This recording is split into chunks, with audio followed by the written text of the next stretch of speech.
In today's video, we're going to talk about some really important collocations for business English and professional communication. These are words that native speakers expect to use together. We hear these next to each other and used in the same place all the time. So, if you want to sound more natural and native, to build better sentences and express yourself in a slightly easier to understand way, then this video is for you.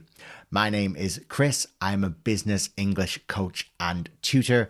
This is Breakout Business English, and let's get started. Our first collocation today is the verb that we associate with the word mistake. Now, I want to start with this because it's such a common mistake. So, which word goes here? Well, it's a verb. Is it do? No, we don't use do here. I've heard commit as well. People tell me I commit mistakes. You could say that, but it's not the best.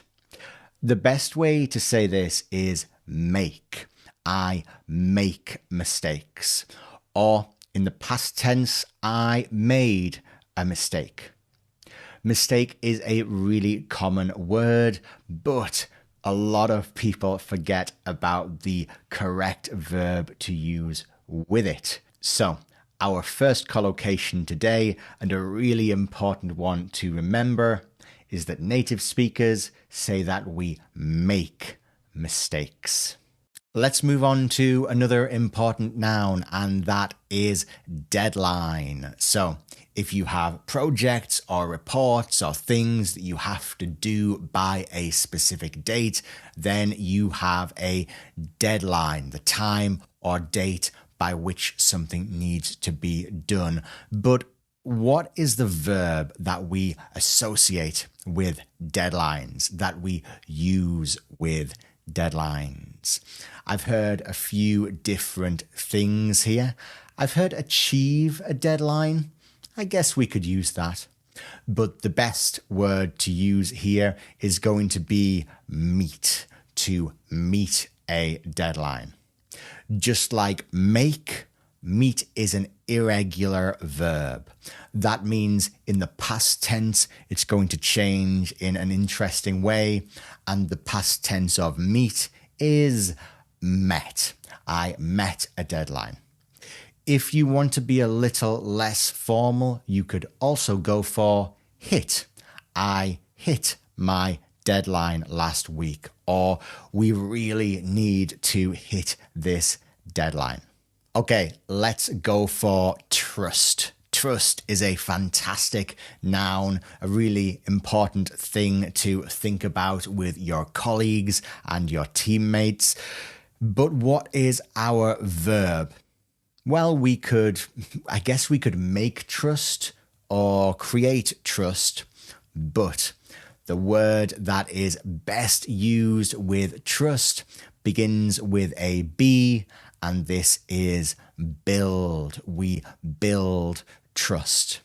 Build is probably my favorite professional word. I try and use it as often as I can, and I encourage the people who I coach to use it often too.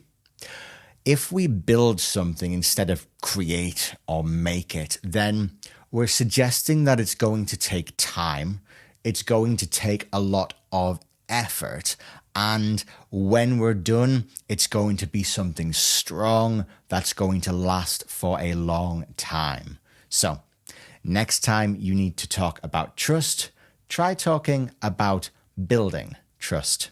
Okay, let's talk about a really common topic, and that is meetings. So, meetings are common. We often spend a lot of time in meetings, but what is the verb? What verbs can we use with meetings? I sometimes hear non-native English speakers say, do meetings. I do a meeting every morning.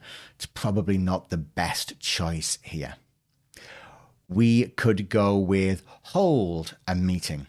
Hold or maybe have a meeting are verbs that you can use if you are in charge of the meeting. If your team has called the meeting, if it was your or your team's decision. But if it had nothing to do with you, nothing to do with your team, you are just going to this meeting, you're going to be in it, then we could probably use a word beginning with A, and that word is attend. We can always attend meetings. Let's stay on the topic of meetings, and let's say that you are the person who is controlling the meeting. You are sitting at the head of the table, the top of the table, telling people what to talk about, telling people when we should move on to a different topic or theme. What verb would we use for that task? Well, we could use run. You are running a meeting. That's definitely fine, definitely a common choice to talk about running meetings. But there is one better, and that is to chair a meeting. For instance, would you like to chair tomorrow's meeting? Or, hey, thanks for chairing that meeting yesterday. You may have heard chairman, chairwoman, or chairperson. So yes, we can use chair as well as a noun. The chair of this meeting will arrive in a couple of minutes. The chair should be here soon. We're talking about a person there, the person who is going to chair the meeting. Let's talk about feedback. Feedback is incredibly important at work, and therefore so is talking about it. So what is the verb that we would collocate with feedback? Which verb do we use here? Well, feedback is something that you give, and if someone else is giving it to you, then you can get feedback or maybe receive feedback. For instance, I got some great feedback today. Or maybe I received some great feedback today. Or would you mind if I gave you some feedback? Quick, important note. Please notice that in none of these sentences did feedback get an S on the end. We never put an S on the end of feedback because it is an uncountable noun, like furniture, information, data, knowledge, time, money, lots of uncountable nouns that don't get the letter S on the end. Another very common mistake there. Okay, let's talk about expectations. Expectations is a fantastic word to be using professionally. But when we're making promises to people, when we're saying that we're going to do something, then we should use a verb as a collocation with expectations to do this. Which verb can we use here? The verb that we should use in this situation is manage, to manage expectations.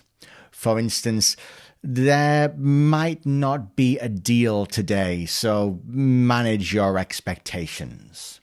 Or maybe, I think I can do it on Friday, but I want to manage expectations, so I'll tell them that I'll do it by Monday, for instance, something like that.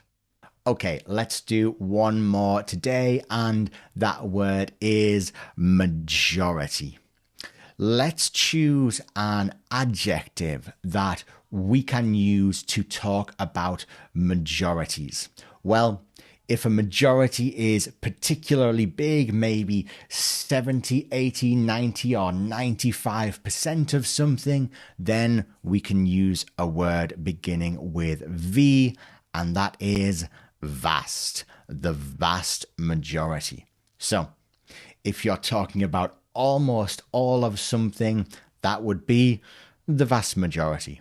For instance, I spend the vast majority of my time in the office, but sometimes I go on business trips too.